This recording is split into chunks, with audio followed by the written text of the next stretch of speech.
Coutinho. Coutinho misses out. It's Messi! Lionel Messi does it again! Where would Barcelona be without Lionel Messi? You my possession, it's what I'm gonna do. I keep you guessing. I keep you guessing. I keep you guessing. Alright, so playing games on your computer with a keyboard and mouse is fun, but it's a fact that some games are just better when played with a controller. Whether it's a multiplayer game like FIFA or a racing game like Forza Horizon, having all the controls at your fingertips with some haptics, some vibration, it's just a more immersive experience in my opinion. And if you've, searched the market for a wireless gamepad, you'd have definitely come across this one. This is the Ant Esports GP310 wireless gamepad. There's also a wired version of this one available, which retails for 1,000 rupees, and the wireless one retails for 1,500 rupees.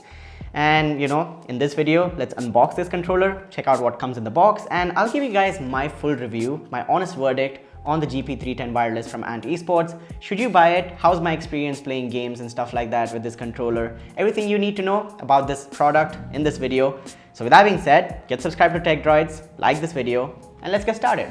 Alright, so starting off with the unboxing, inside the box you get the gamepad itself, a manual, your warranty card, and the 2.4G USB receiver. You also get a USB Type-C to Type-A cable for charging. Now you also get a USB Type-C to Type-A converter, whether you're connecting it to a laptop that has a USB Type-C port, or if you want to use this gamepad on your Android device using the OTG function. So that's the box contents, and I really appreciate that Ant Esports is including this USB Type-C to Type-A converter, which would be an extra accessory that you'd have to buy. So it's included in the package, and that's a good value in my opinion. Now talking about the gamepad itself, the design and build quality, it is a traditional Xbox One layout. So you've got your ABXY, one of the analog sticks is here, the other one is on the top, and majority of the controller is plastic, and it's good quality plastic in my opinion.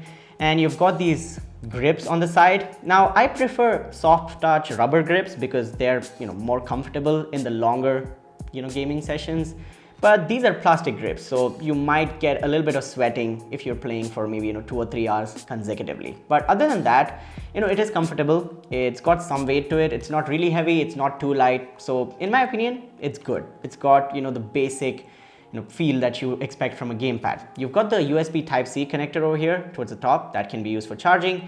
And talking about the layout, you've got your LED indicator for when it's connected, when it's charging, the battery is low, and what mode you're using. So that's that. You've got your analog sticks, your D-pad, and your ABXY button.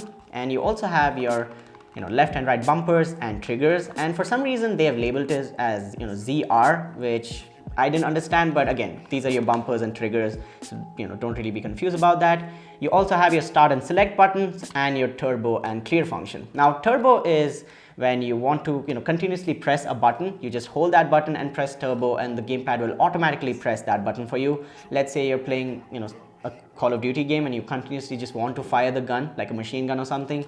You don't have to do it on your own. You can use the turbo function in that case. So that's that, and that's the overall layout of the controller. Now talking about my experience with these buttons and sticks, the D-pad is a little mushy, it's not as tactile as I would like it to be, but I don't really think you use the D-pad that much in any of the games. Usually you're interacting with the sticks itself. And the ABXY buttons are nice, they're pretty tactile and the feedback is good. And the analog sticks as well, they're not too harsh, they're not too light, they're pretty balanced, and I like them, they're smooth. And the circular testing I did on the gamepad testing website, this turned out to be really good. So the buttons, the triggers, and the bumpers are all good. The only drawback here is that the sticks are not analog. So let's say you press this, it's directly just activating from 0 to 100. And whether if you're using a analog gamepad, and if you're playing a racing game, for example Forza Horizon, there when you use the trigger, you can actually accelerate your car from 0 to 100 depending on how much you push on the trigger, whereas here it's not that. Here you just press the trigger and it activates it to the max potential, so you don't have analog sticks here. and that's the only drawback. So this controller is not really suitable for racing games or wherever you require analog function. But playing things like WWE, FIFA, multiplayer games with your friends is actually a lot of fun. And I played, Grand Theft Auto 5, FIFA 2022, and as well as WWE 2K. And those games were actually a lot of fun on this one. And talking about playing, let's talk about battery life. This controller has a 350 mAh battery inside it, and Esports claims that it'll give you 2 hours of battery backup. And in my testing, actually that is more than 2 hours. Like if you charge this controller completely and if you play like half an hour to 1 hour every day, this can easily last you a week, no problem. Like I've barely charged this controller during my testing. So that's that. So battery life on this one is good. And talking about latency and connection, the 2.4G receiver works perfectly fine. I have had no latency issues, no connection issues. The gamepad has never disconnected on me, and the range as well is pretty good. Like they claim a 10-meter range, and I don't think you'll ever be playing from that far away. So if this is connected to your PC and your PC is on the floor or on the desk, or if you're using it on your TV in your living room, any of those circumstances, the range is pretty good. So battery life and connection is actually pretty good in my opinion. And overall, it's a good controller. Like as I said, the only drawback I found was that the sticks are not analog. Now let's say you don't care about analog sticks and you just like the way this controller looks and the feel of it.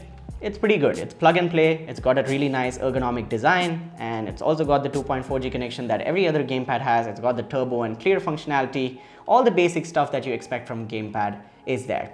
And it's totally up to you if you want to get this or if you want to get something else. What kind of games do you play? It all comes down to that and your personal preference as well. And that's about it for this video, guys. I hope you guys enjoyed. If you did, go ahead and smash the like button, as well as a link to buy this controller will be in the description down below. So if you plan on buying this, you can use that link and help the channel out, as those are Amazon affiliate links. You can also learn more from the Esports website, so I'll drop a link to that as well. Subscribe to the channel, hit the notification bell so you don't miss out on future uploads. But with that being said, my name has been Yusuf. You guys have been awesome. Stay awesome, keep smiling, and I'll catch you guys in the next one. Peace out.